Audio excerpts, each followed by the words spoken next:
Igor Jankę, dzień dobry. To jest Układ Otwarty, niezależny program o Polsce i świecie.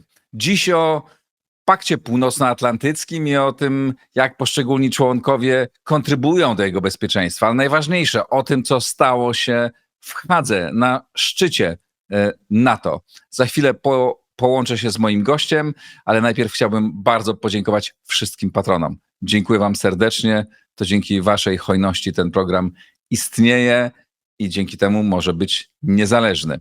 Takim na pewno pozostanie. Zachęcam Państwa też do słuchania codziennego układu porannego od poniedziałku do piątku. A wszystkich tych, którzy rozważają dołączenie do grona patronów, zapraszam na mój profil w serwisie patronite.pl. Dołączcie, stańcie się współtwórcami Układu Otwartego. Zapraszam na rozmowę. A oto mecenasi Układu Otwartego. Oanda TMS Brokers, dom maklerski oferujący możliwość inwestycji w instrumenty z całego świata, w tym fundusze ETF, a także oprocentowanie wolnych środków na rachunku. Kliknij link w opisie. Rosnące koszty IT hamują rozwój Twojej firmy? Z AMZO obniżysz wydatki nawet o 70%, wybierając polizingowy sprzęt IT sprawdzony, wydajny i gotowy do pracy. Kliknij link w opisie i pobierz specjalną ofertę dla firm. Nowoferm. Dostawca bram, drzwi i ramp dla przemysłu, logistyki oraz użytkowników prywatnych.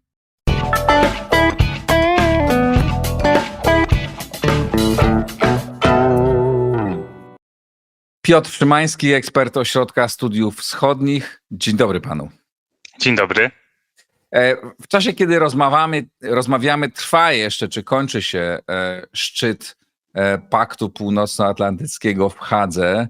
Było bardzo wiele obaw, czy NATO przetrwa ten szczyt, czy raczej, znaczy może nie tyle, czy przetrwa, ale czy pozostanie zapis, że ciągle tym wrogiem, czym przeciwnikiem numer jeden jest Rosja i takie obawy były jeszcze kilka tygodni temu i no, czy Stany Zjednoczone nie ogłoszą czegoś, że wychodzą z Europy, tak, czy jakoś radykalnie zmniejszają swoją obecność militarną, no i że w ogóle będzie się działo zło. Tymczasem chyba, bo jeszcze zawsze w ostatniej godzinie coś może się zdarzyć, a nic na to chyba nie wskazuje, mamy umiarkowanie dobre wieści. Czy się mylę? Szczyt rzeczywiście toczy się w warunkach napiętych relacji transatlantyckich, chyba jak nigdy. I tutaj nie chodzi tylko o samo bezpieczeństwo europejskie i to, czy Amerykanie zmniejszą swoją obecność wojskową na starym kontynencie, czy nie. To odłóżmy sobie do późnego lata albo jesieni, dlatego że takie sygnały płyną z Waszyngtonu w zakresie Global Posture Review. No i pod tą nazwą kryje się przegląd prowadzony przez Departament Obrony Stanów Zjednoczonych tej globalnej, światowej obecności wojskowej Stanów Zjednoczonych. No i tutaj eksperci, publicyści i analitycy zakładają, że rzeczywiście dojdzie do takiej redukcji sił amerykańskich w Europie. Natomiast teraz mamy czerwiec i szczyt NATO. No i na ten skomplikowany obraz relacji sojuszników ze Stanami Zjednoczonymi składa się oczywiście presja na Kanadę, roszczenia do Grenlandii, wojny celne, ambiwalencja, jeżeli chodzi o niektóre wypowiedzi dotyczące zobowiązań sojuszniczych, no a przede wszystkim z perspektywy europejskiej odmienny stosunek do Ukrainy i wsparcia Ukrainy, więc jak na tę otoczkę wydaje się, że szczyt będzie można nazwać pewnym sukcesem rozumianym ze strony europejskiej jako pokazanie jedności obszaru północnego Atlantyku, pokazanie jedności NATO, potwierdzenie obowiązywania sojuszniczych gwarancji, potwierdzenie dalszego wsparcia dla Ukrainy. No, a z drugiej strony sukces Stanów Zjednoczonych, bo presja Trumpa i coraz bardziej wyraźnie artykułowane żądania, postulaty w zakresie wydatków obronnych zostaną spełnione, więc tutaj mówimy o tym celu 5% PKB. Przypomnijmy, że wcześniejszy, rozłożony na lata 2014-2024 wynosił 2. No i to był taki leitmotyw polityki amerykańskiej w NATO, I czyli nie wszystkie motywowanie. państwa spełniały spełniły ten cel 2%. No tak, tutaj tym terminem był rok 2024 i wówczas 23 kraje członkowskie były na tym poziomie. Wiadomo, że państwo państwu nierówne. Mamy kraje, które przeznaczają na obronę więcej niż 4% PKB, na przykład Polska. Mamy państwa, które są ponad 3%, czyli na przykład państwa bałtyckie. Tutaj region nordycko-bałtycki jest dosyć uporządkowany i solidny pod tym względem, no ale wiadomo też, że istnieje czarna lista w sojuszu, takie najważniejsze kraje członkowskie, które, no tak mówiąc kolokwialnie, nie dowiozły tego celu w 2024 roku, no to oczywiście Kanada, Włochy i Hiszpania. No a sekretarz generalny Rutte zapewnia, że w tym roku już wszyscy na tym poziomie 2% się znajdą. Cała dyskusja toczyła się przed szczytem na temat tego, jak szybko dochodzić do nowych celów w tym zakresie, jak je zdefiniować. No i tutaj duża dyplomatyczna praca i negocjacje trwały w zasadzie do ostatniej chwili.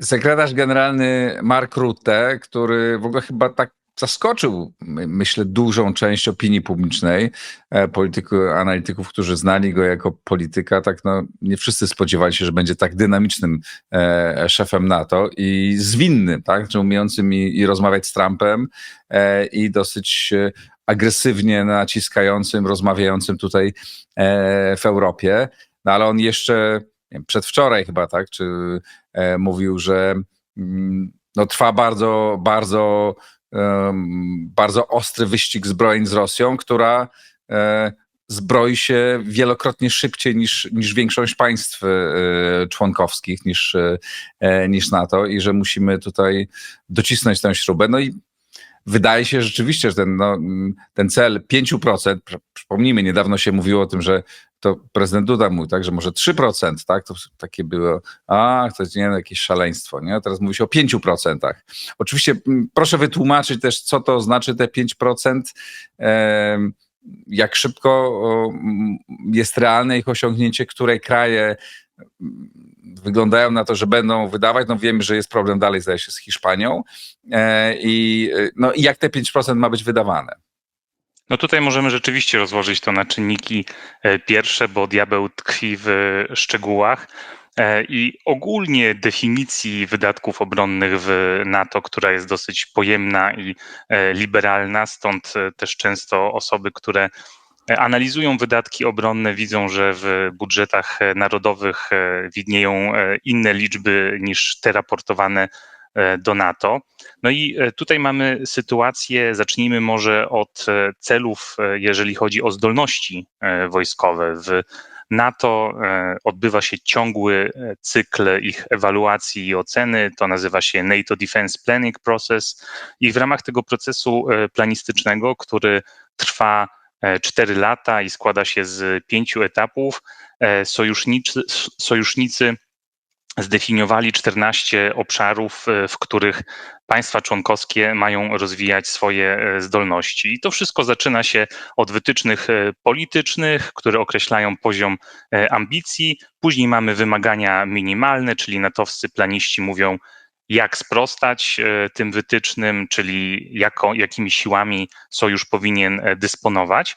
I my jesteśmy teraz w bardzo ważnym momencie, dlatego że 5 czerwca na spotkaniu ministrów obrony NATO ci ministrowie przyjęli nowe cele rozwoju zdolności dla sojuszu, czyli takie pakiety zdolności dla każdego państwa, czyli jakimi siłami, iloma batalionami zmechanizowanymi, jak wielkimi siłami powietrznymi, marynarką wojenną, jaką liczbą żołnierzy ma dysponować każde z państw. No i tutaj mówimy rzeczywiście o przełomie, dlatego że mieliśmy pełnoskalową inwazję Rosji, NATO przyjęło swoją nową koncepcję strategiczną i kolejne szczyty sojuszu po 2022 roku, w tym bardzo ważne w Wilnie przyjęcie regionalnych planów obrony, przesuwały środek ciężkości zainteresowania z operacji ekspedycyjnych, zaangażowania w świecie na odbudowę zdolności do obrony zbiorowej i odstraszania.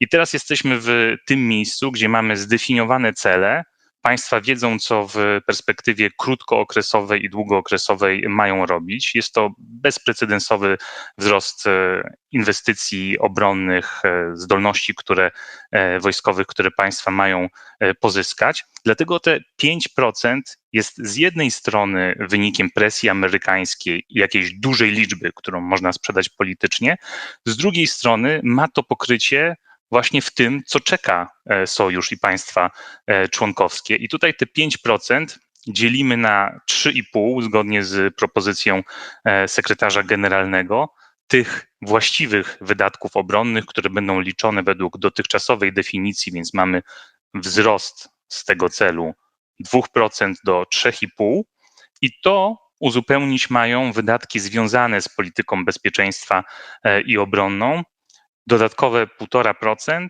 które daje nam razem 5. No i tutaj dyskusje w sojuszu, jak szybko dochodzić do tych 5%, czyli mieliśmy państwa takie jak Dania, ale też państwa bałtyckie, Polska, które mówiły, im szybciej, tym lepiej, zagrożenie ze strony Rosji jest realne.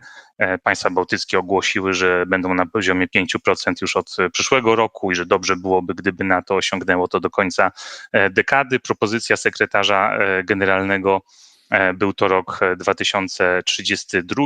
Wiele wskazuje na to, że jednak opór ze strony państw członkowskich był na tyle duży, że stanie na roku 2035, ale sojusznicy mają być zobowiązani do przedstawienia jasnych planów stopniowego dochodzenia do tych 5%, które będą podlegały przeglądowi w NATO, więc tutaj mamy tę metaforę, którą posługuje się ostatnio sekretarz generalny Rutte, czyli kij hokejowy, żeby udaremnić ten kij hokejowy, że wydatki są płaskie i w pewnym momencie szybują w górę, natomiast ten moment ma zwykle miejsce tuż przed terminem, czyli deadline'em, jeżeli chodzi o ten cel. Tak mieliśmy w roku 2024, gdzie bardzo wiele państw dosłownie na ostatnią chwilę zmieniało ustawy budżetowe, żeby doszusować do tych 2%.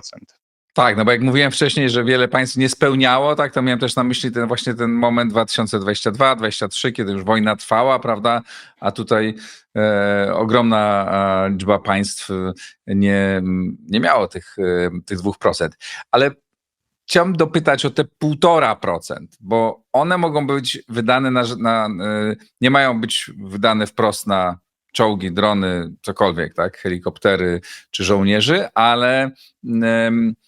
ale na inne rzeczy związane z obronnością. Czy to oznacza, że na przykład budowa, nie wiem, portu lotniczego, który może być hubem, czy autostrady, czy wzmacnianie granicy, te wydatki mogą być do tego zaliczone, takie wydatki?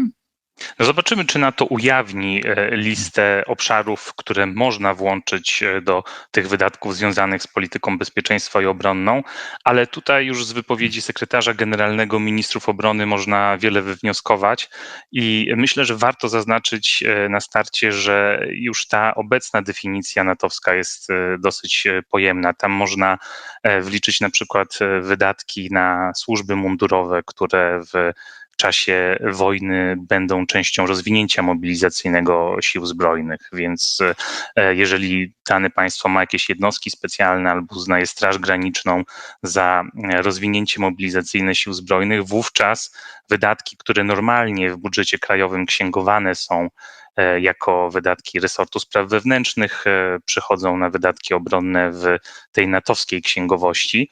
No i tutaj na pewno tak skonstruowany nowy cel wydatków sprawi, że będziemy mieli do czynienia z jakimś tam stopniem kreatywnej księgowości, przesuwania tych wydatków do wydatków obronnych. Natomiast przykład państw regionu nordycko-bałtyckiego, które poważnie podchodzą do spraw polityki obronnej i przedstawiły już plany dochodzenia do tych 5%, pokazuje, że będą też inne źródła finansowania wzrostu wydatków obronnych. Będziemy mieli kredyty, pożyczki, specjalne fundusze, dodatkowe podatki, ale też środki pozyskiwane z Unii Europejskiej.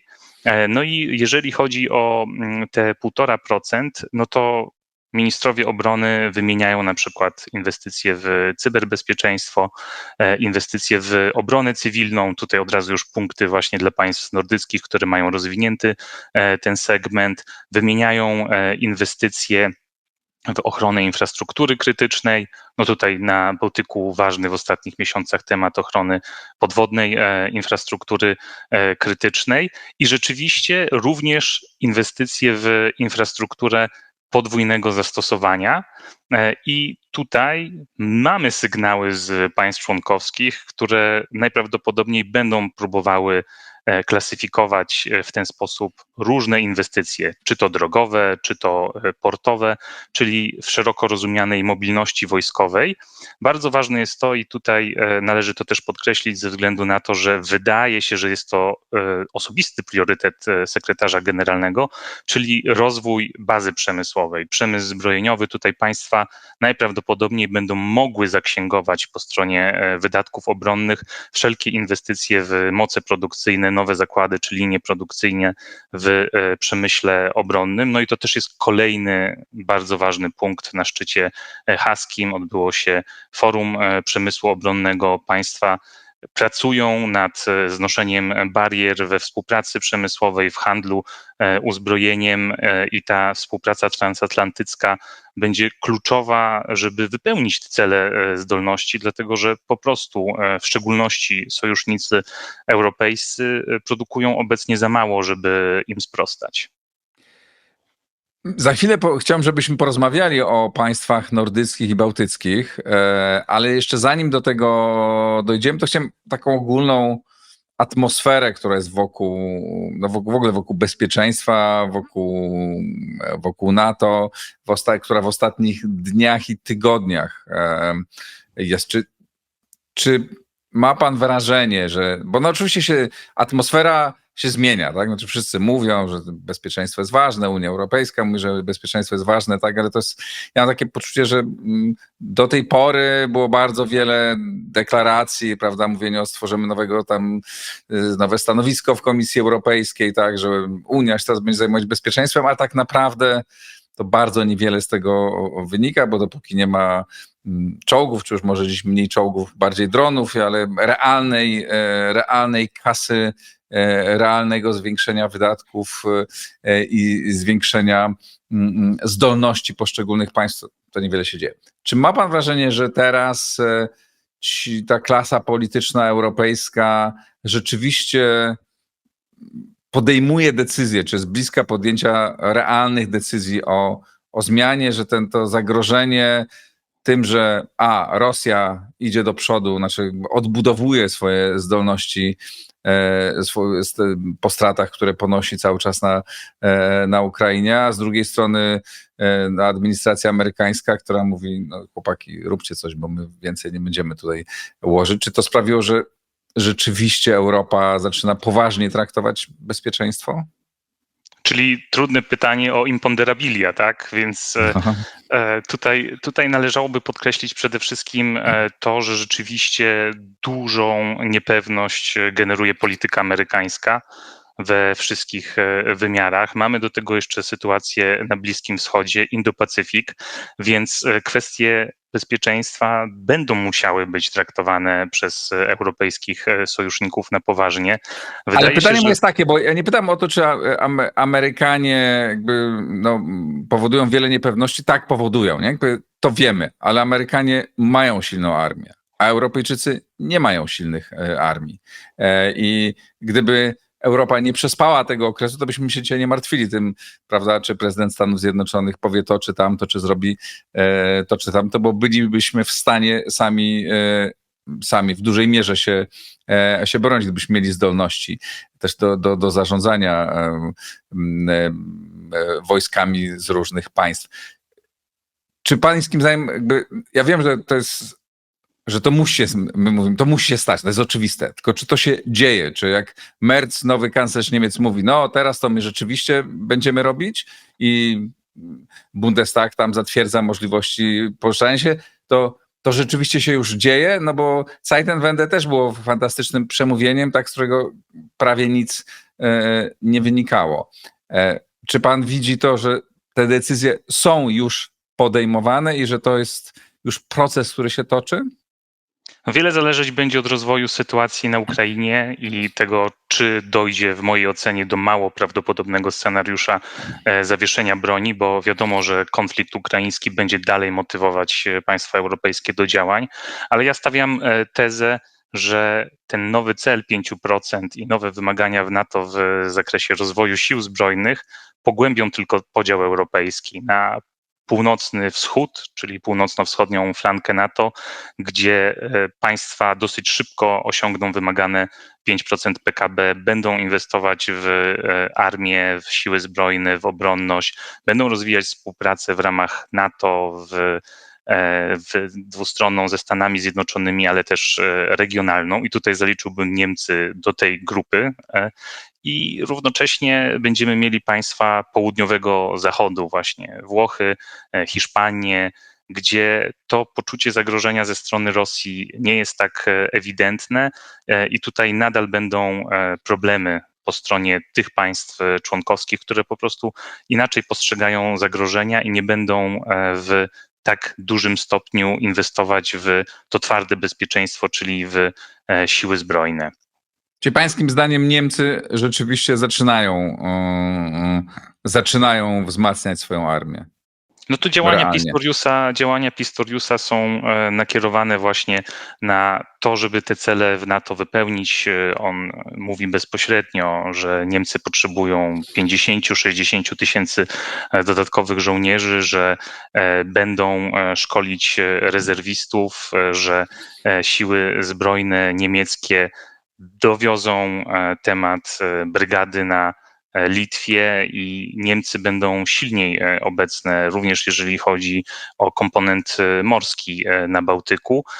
Te wzrosty, jeżeli chodzi o niemiecką siłę zbrojną, nie są jeszcze rozpisane w sposób tak szczegółowy i dochodzenie do tych 5%, jak na przykład w Szwecji i w Norwegii, ale tutaj wydaje mi się, że ta współpraca bałtycka i to, że Niemcy stanowią rzeczywiście bezpośrednie zaplecze dla obrony państw północno-wschodniej flanki NATO, również pod tym kątem logistycznym, będzie sprawiać, że ten kraj będzie po prostu związany silniej z tymi państwami północno-wschodniej flanki NATO, które będą traktować zagrożenie ze strony Rosji na poważnie.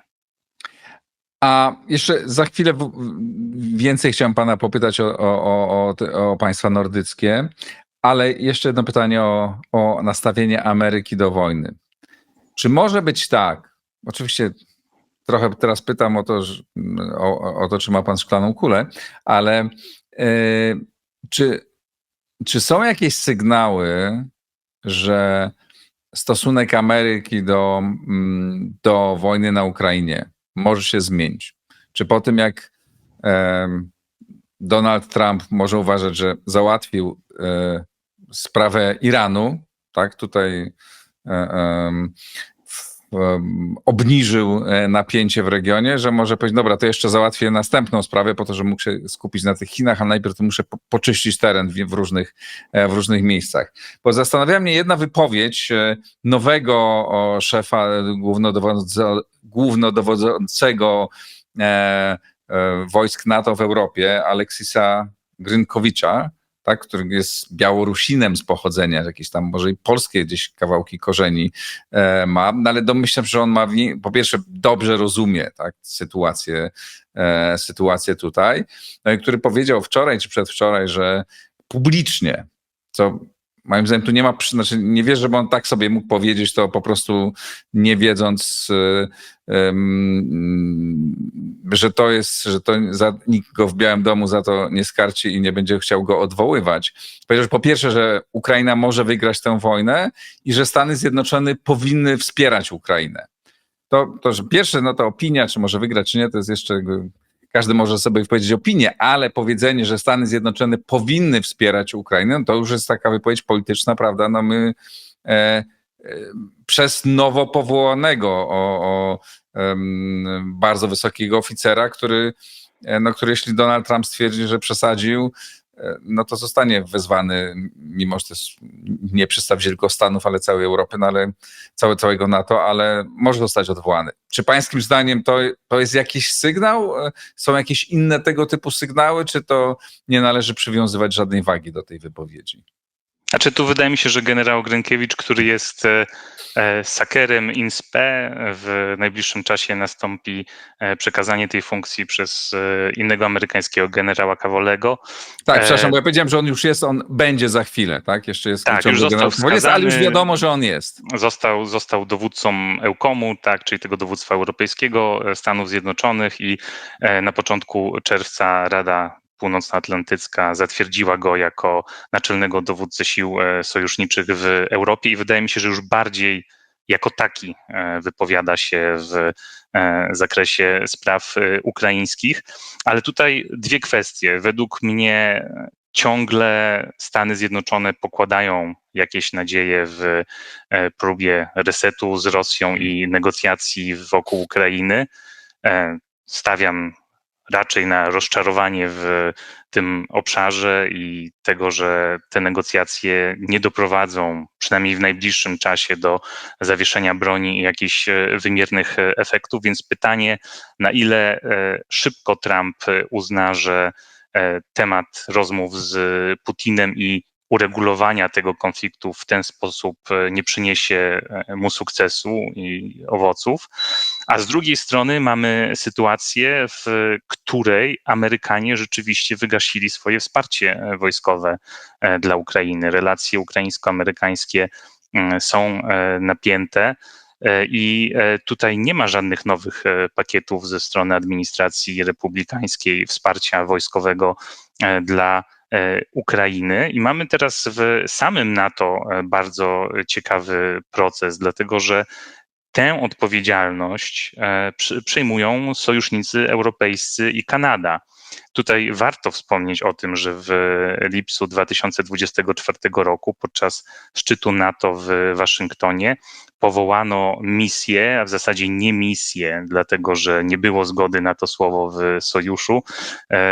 Powołano inicjatywę sojuszniczą NSAT-u, czyli NATO Security Assistance and Training for Ukraine, czyli taką misję wspierającą właśnie Ukrainę, która koordynuje dostawy uzbrojenia, która koordynuje szkolenie na terytorium państw NATO ukraińskich żołnierzy i która koordynuje naprawy sprzętu, który został Ukrainie przekazany, a także długofalowo dba o interoperacyjność i współpracę między siłami zbrojnymi Ukrainy a tymi z NATO. No i rzeczywiście od końca 2024 roku ta misja działa. No i tutaj mamy do czynienia z procesem, który został zaprogramowany już wcześniej, więc część rzeczy, które się dzieje i które można postrzegać jako wycofywanie się Stanów Zjednoczonych, to była na przykład ta głośniejsza sprawa zwinięcia amerykańskiej obecności wojskowej w hubie w Jasionce, jest tak naprawdę działaniami koordynowanymi ze Stanami Zjednoczonymi i nie stanowi zaskoczenia, dlatego że właśnie NATO przyjmuje i przejęło od marca tego roku odpowiedzialność za ochronę tych hubów. Teraz naziemne systemy obrony powietrznej zapewniają na przykład Niemcy i Norwegowie i to będzie taka rotacyjna aktywność sojusznicza. No i dowództwo w Wiesbaden tego NSAT-u działa i ta pomoc jest koordynowana. Zobowiązano się również w Waszyngtonie do tego, że będzie ona wynosić minimum 40 miliardów euro rocznie w pomocy wojskowej. Z deklaracji sojuszniczych wynika, że za zeszły rok, za ubiegły rok było to 50 miliardów euro. Z tego sojusznicy europejscy i Kanada dostarczyli niemal 60%. To był ten okres, kiedy jeszcze płynęły dostawy amerykańskie. W tym roku jeszcze opt-out, wyłączenie z tego mają Węgrzy. To myślę, że warto zaznaczyć. To była część umowy z Jensem Stoltenbergiem jeszcze wówczas jako sekretarzem generalnym NATO, żeby w ogóle tę działalność zainaugurować. No i w tym roku, kiedy amerykańskie dostawy przestały płynąć, sojusznicy, Kanada i europejscy sojusznicy zobowiązali się już do dostaw w wysokości 35 miliardów euro. Mamy połowę roku, czyli jesteśmy na bardzo dobrym kursie, żeby zrealizować ten cel i tu widzimy obszar, w którym rzeczywiście Europejczycy są w stanie przejąć to pierwszeństwo i rolę lidera od Ameryki. No i też warto jest zaznaczyć, że dzięki temu, że tak skonstruowany został ten nowy cel wydatków obronnych i dzięki temu, że można wliczać pomoc Ukrainie do tych wydatków obronnych w NATO, państwa sojusznicze będą zmotywowane, żeby ją utrzymywać albo nawet zwiększać, skoro będzie można ją zaksięgować do tych 5%, tak jak to było w ostatnich latach zresztą. I teraz wydaje się, że rzeczywiście w Europie jesteśmy w stanie finansowo sprostać tym planom i programowaniu wsparcia dla Ukrainy. Natomiast większy problem będzie z przekazywaniem uzbrojenia i sprzętu wojskowego, bo to było realizowane na dużą skalę w poprzednich latach, i z tą bazą przemysłową, o której wspominaliśmy, że będą pieniądze, a w wolniejszym stopniu za te pieniądze będzie można pozyskać określone zdolności wojskowe do przekazania Ukrainie. Ale wrócę do wypowiedzi przyszłego Sakera, czyli szefa głównodowodzącego wojsk NATO w Europie, który powiedział, że Stany Zjednoczone powinny pomagać Ukrainie. Czy on, pańskim zdaniem, on to po prostu powiedział od tak, bo czuje się silny i to jest jego po prostu prywatna opinia? Czy on coś wie, że takie decyzje mogą zapaść, że Stany Zjednoczone chcą po prostu, nie idą rozmowy z Rosją, to trzeba jednak wzmocnić Ukraińców, żeby te rozmowy z Putinem szły łatwiej? No wydaje się, że obecnie nie ma sygnałów, które wskazywałyby na większe zaangażowanie Stanów Zjednoczonych po stronie ukraińskiej i ta wypowiedź byłaby przeze mnie interpretowana raczej jako wypowiedź już osoby po tej drugiej stronie, czyli nie stronie amerykańskiej, tylko natowskiej. I tu też jest tak, że w NATO, mimo że ten szczyt haski jest szczytem skromnym w formie i treści, odbywa się mniej spotkań niż w poprzednich latach i sama deklaracja końcowa jest planowana jako krótsza i bardziej zwięzła, to NATO utrzymuje w mocy wszystkie swoje postanowienia wobec Ukrainy, czyli tej nieodwracalnej ścieżki do członkostwa sojuszu i tego, że NATO będzie Ukrainę wspierać. Więc tutaj, jeżeli spojrzymy na całość działań sojuszniczych, to ta główna linia nie ulega zmianie i kluczową kwestią jest to, jak szybko Stany Zjednoczone uznają, że negocjacje z Rosją w sprawie ukraińskiej prowadzą w obecnym momencie donikąd, a Rosja nadal atakuje i nadal sytuacja na froncie jest dla Ukrainy trudna. Porozmawiajmy wobec tego o tej części NATO, w której my jesteśmy, o północno-wschodniej flance. Że do tej pory nie byliśmy traktowani, prawda, jako część tej korytarza, czy tej grupy nordycko-bałtyckiej, no ale jesteśmy państwem bałtyckim i co najważniejsze, jesteśmy państwem dużym w tym regionie, no i tym, który wydaje najwięcej obecnie na bezpieczeństwo. Czy jest tak, że tu się wykształciła taka nowa grupa prymusów w pakcie, który, no jak to siła odgrywa rolę również polityczną, tak? Jeżeli czy to zmierza ku temu, że ta część NATO stanie się tym driverem paktu, tą najsilniejszą nogą i tym najsilniejszym partnerem Stanów Zjednoczonych w Europie? No tutaj rzeczywiście Polska staje się coraz bardziej państwem nadbałtyckim i państwem tego regionu. Mówimy oczywiście o kwestiach energetycznych, imporcie ropy, gazu, o Baltic Pipe, czyli gazociągu łączącym Norwegię przez Danię i Polskę, o naszym naftoporcie, o naszym gazoporcie, mówimy o połączeniach energetycznych z państwami bałtyckimi, mówimy o projektowanych farmach wiatrowych. Polska elektrownia atomowa ma też powstać przecież na wybrzeżu. Mówimy o przyszłych szlakach i połączeniach wodorowych również w zakresie rozwoju gospodarki wodorowej. Są w regionie bardzo interesujące i dalekosiężne plany. Oczywiście rozwijamy współpracę coraz ściślejszą wojskową z państwami nordycko-bałtyckimi w ramach NATO i w ramach współpracy wielostronnej i dwustronnej. Mamy wspólne projekty infrastrukturalne, mamy wspólne interesy, jeżeli chodzi o wzmacnianie bezpieczeństwa, odstraszania w NATO, w zabieganiu o określone rozwiązania w Unii Europejskiej wspierające na przykład bezpieczeństwo granicy wschodniej, inwestycje w infrastrukturę podwójnego zastosowania i mobilność wojskową. Więc no tutaj wydaje się, że bardzo wiele nas łączy i że wszystkie te państwa razem i każde z nich osobno w bardzo dużym stopniu są liderami w NATO. Czy to w zakresie procesu modernizacji technicznej sił zbrojnych, czy to w zakresie poboru, czy to w zakresie utrzymywania przeszkolonej rezerwy, czy to w zakresie bezpieczeństwa dostaw i magazynowania rezerw strategicznych i zarządzania nimi, no czy też wreszcie w zakresie tego całościowego podejścia do bezpieczeństwa i obrony cywilnej. Tutaj myślę w szczególności o państwach nordyckich.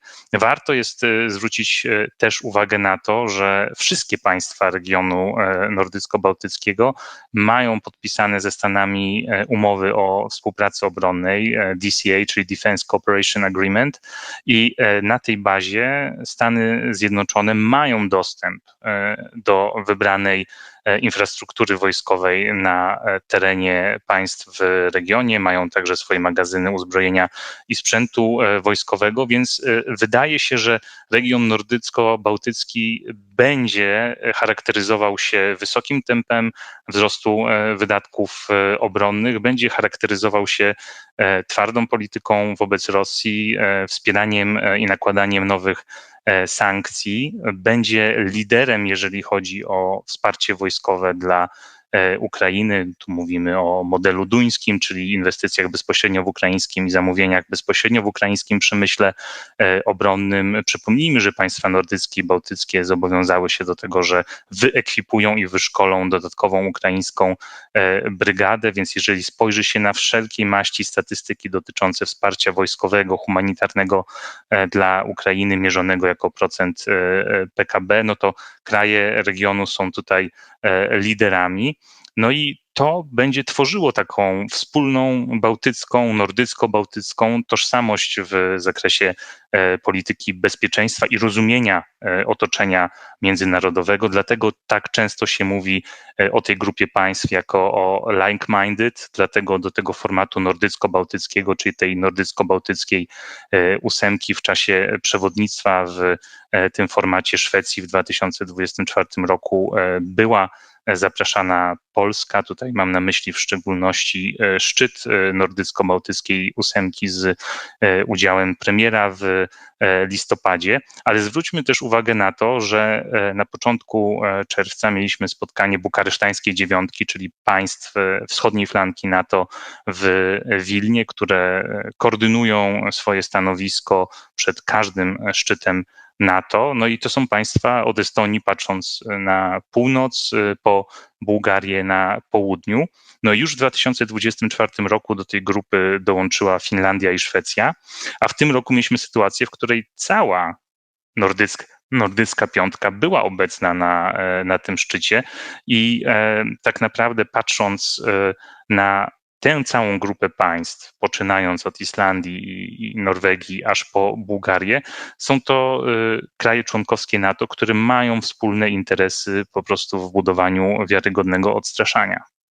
No i to jest grupa państw, która, jak pan tu mówił, realnie inwestuje w bezpieczeństwo, tak? Czyli taka, która, no siłą rzeczy, ci, którzy robią coś realnie, zaczynają nadawać ton całej organizacji i też stają się tym poważniejszym partnerem głównego udziałowca NATO, którym ciągle są i miejmy nadzieję pozostaną Stany Zjednoczone. Ja tutaj może wejdę a w tej tylko grupie w państw... słowo i podam jeden przykład, mój ulubiony w ostatnim czasie, bo były sekretarz generalny NATO Norweg Jens Stoltenberg został ministrem finansów w Norwegii i okazało się, że w sposób szybki i dosyć bezproblemowy można było zwiększyć wsparcie dla Ukrainy o 50 miliardów koron, a dodatkowo Norwegia najprawdopodobniej, takie są szacunki, w tym roku przeznaczy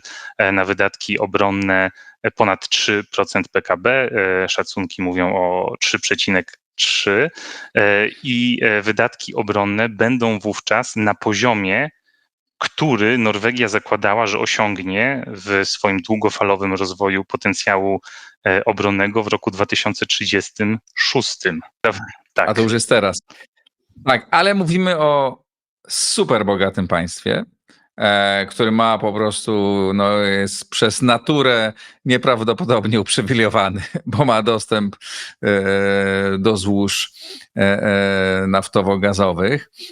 I pamiętam, padał taki argument, no słuchajcie, to wyście na tej wojnie zarobili kupę pieniędzy, bo ceny poszły w górę, no to może to stańcie się liderami pomocy Ukrainie. Tak? No może nie stali się liderami, ale rzeczywiście tam się to zwiększyło. I podejrzewam, że tam ciągle jest potencjał. Tak? Tam, to jest państwo, które stać na to, z którym można o tym rozmawiać. Ale w tej grupie państw, no to tym największym graczem jest Polska, tak? I pytanie, czy my możemy tę sytuację dobrze wygrać i rzeczywiście konsolidować ten region, nie tylko pod względem bezpieczeństwa. Oczywiście bezpieczeństwo jest tym głównym motywem dzisiaj naszej współpracy, no ale za tym idzie współpraca gospodarcza. Mówi pan o wielu projektach, zwłaszcza energetycznych, ale nie tylko przecież energetycznych. Coraz więcej jest tutaj inwestycji, ale to buduje też klimat, tak, do współpracy, bo wizerunek państwa buduje się dla inwestorów, buduje się różnymi czynnikami. No i pytanie, czy nie powinniśmy też zacieśniać współpracy politycznej w tym regionie z państwami nordycko-bałtyckimi. No teraz jest dobry moment na to. Polska przejmie od 1 lipca prezydencję w Radzie Państw Morza Bałtyckiego, która stoi przed różnymi wyzwaniami dotyczącymi swojej przyszłości. Mieliśmy niedawno opublikowany raport byłego prezydenta Estonii Ilvesa i byłego ministra spraw zagranicznych Litwy Landsbergisa, który wskazuje nową drogę dla tej organizacji, mówiąc, że powinna być ona w większym stopniu skoncentrowana na właśnie takiej politycznej współpracy w zwalczaniu zagrożeń hybrydowych ze strony Rosji, bycia takim głosem regionu w NATO czy w Unii Europejskiej. Zobaczymy. Natomiast tak, jest na to moment, jeżeli weźmiemy obecnie dowolny dokument strategiczny z państw nordycko-bałtyckich i nie mówię tutaj o Litwie, Łotwie i Estonii, bo to jest dla nich naturalne, ale weźmy Szwecję, Finlandię, Norwegię i Danię, to zobaczymy, że każdy wspomina o Polsce jako o ważnym, strategicznym partnerze, wymieniając nas jednym tchem z Niemcami, Wielką Brytanią czy Francją, więc Polska stała się bardziej widoczna dla państw nordyckich i tutaj jest oczywiście kilka obszarów współpracy, które można byłoby rozwijać i zacieśniać. Mówiliśmy o energetyce, mówimy o gospodarce, natomiast z racji tego, że nasza rozmowa koncentruje się na polityce bezpieczeństwa, no to można wskazać kilka takich punktów, w których rzeczywiście można podjąć dodatkowe działania i tutaj mówimy o ochronie infrastruktury podwodnej, kable, rurociągi. Mamy do czynienia z różnymi incydentami na Bałtyku i ta współpraca jest konieczna. Zwalczanie tak zwanej rosyjskiej floty cienia coraz więcej raportów pojawia się o tym, że Rosjanie zaczęli eskortowanie tych nieoflagowanych, bez kraju rejestracji tankowców. One są często w złym stanie technicznym, zdezelowane, stanowią zagrożenie dla żeglugi, dla bezpieczeństwa morskiego, dla środowiska naturalnego, więc no, a przede wszystkim pomagają Rosji finansować wojnę i eksportują ropę z pominięciem sankcji, price capu, więc no tutaj jest cały szereg działań, które państwa regionu mogą podjąć, żeby zwiększyć, nasilić kontrolę i ograniczyć tę aktywność tak zwanej floty cienia. No i mamy jeszcze, na to nakłada się kwestia pewnych wyzwań związanych z strukturą sił i dowodzenia NATO w regionie. Ona jest pomyślana tak, że państwa nordyckie mają zostać w najbliższym czasie podporządkowane pod dowództwo sojusznicze JFC Norfolk w Stanach Zjednoczonych.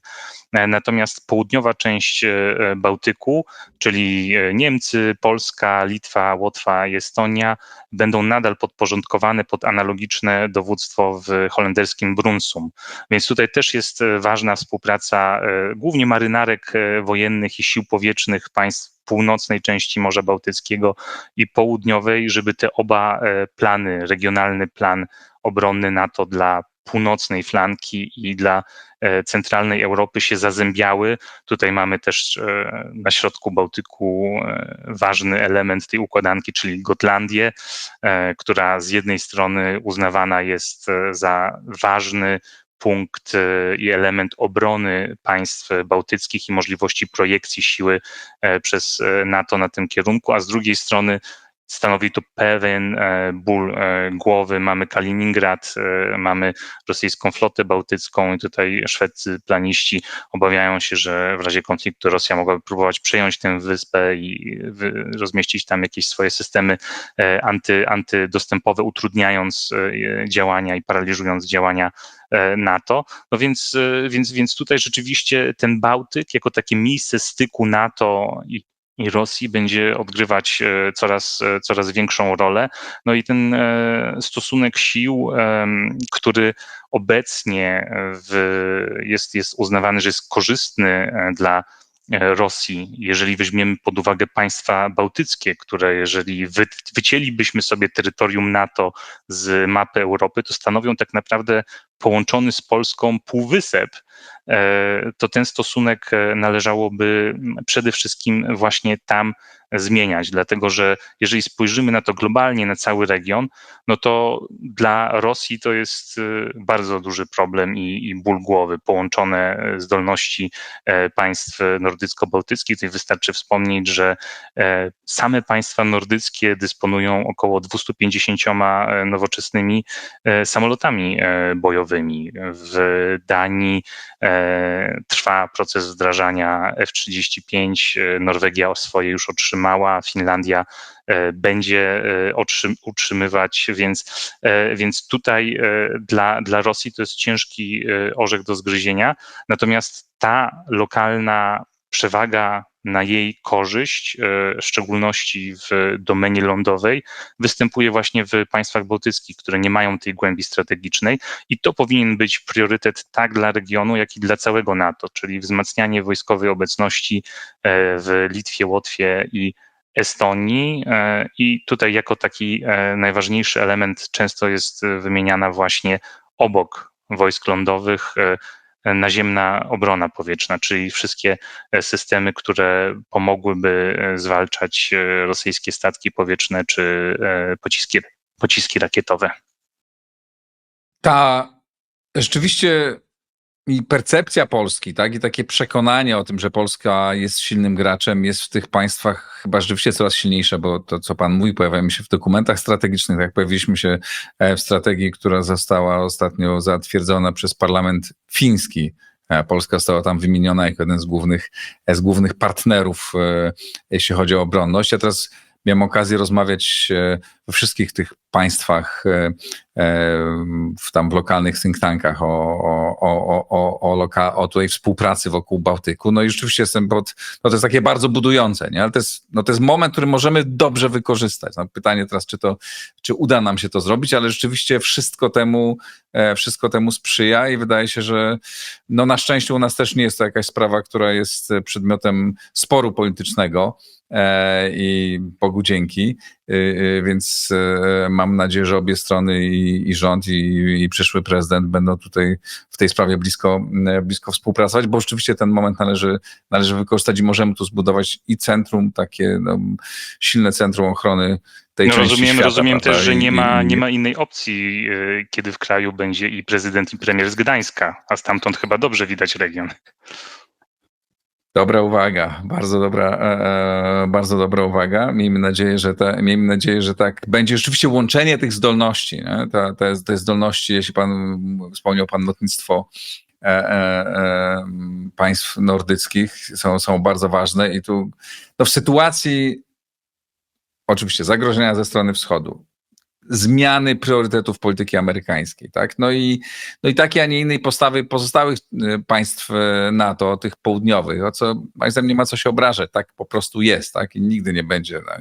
Nie będą w Barcelonie dyskutować o tym, czy Białystok jest dla ochrona Białegostoku i przesmyku suwalskiego jest dla nich ważna, bo tam nie dostrzegają tego na mapie, bo są po prostu gdzie indziej.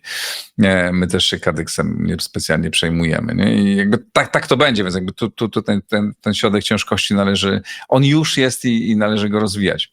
I to jest, chyba mamy zwykle w ostatnich miesiącach mieliśmy wiele raczej takich złych informacji, no to o czym dzisiaj mówiliśmy, wszystkim od szczytu NATO po tą sytuację w naszym regionie jest może budzić umiarkowany optymizm.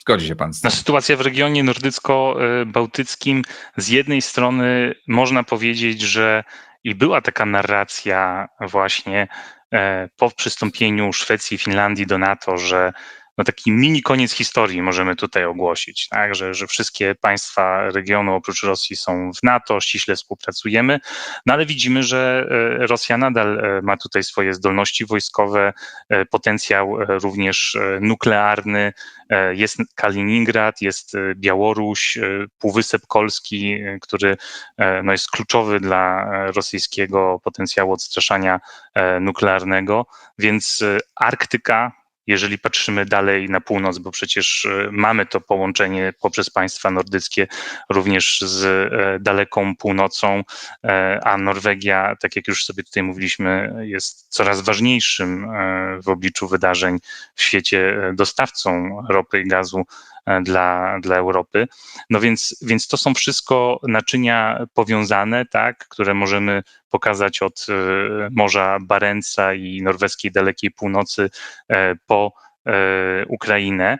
No i tutaj rzeczywiście jest tak, że Rosjanie nadal mogą eksportować ropę, nadal działa ta wspomniana przez nas flota cienia i widzimy, że jest jeszcze bardzo wiele do zrobienia, więc szklanka jest do połowy pełna albo pusta, ale jeżeli chodzi o nasz region i to zaplecze nordycko-bałtyckie, to wydaje mi się, że zmiany, które nastąpiły, są trwałe i dotyczą one oceny otoczenia międzynarodowego i sposobu myślenia, dlatego że nie możemy też traktować tego, co mamy teraz i tego współdziałania, współpracy, mówienia jednym głosem jako coś, co było trwałą w polityce regionalnej. Łatwo się zapomina o tych sprawach, które dzieliły nas na przykład z państwami nordyckimi. Mieliśmy do czynienia z Danią, która mówiła wprost, że ryzyko rosyjskiej agresji wobec państw bałtyckich ocenia jako minimalne. Koncentrujmy się na działaniach ekspedycyjnych i budujmy potencjał sił zbrojnych do zaangażowania na przykład na Bliskim Wschodzie i wspierania amerykańskich operacji. Mieliśmy do czynienia z Norwegią, która też utrzymywała do pewnego stopnia współpracę z Rosją i była z jednej strony za polityką odstraszania, ale drugiej budowy środków zaufania z wschodnim sąsiadem.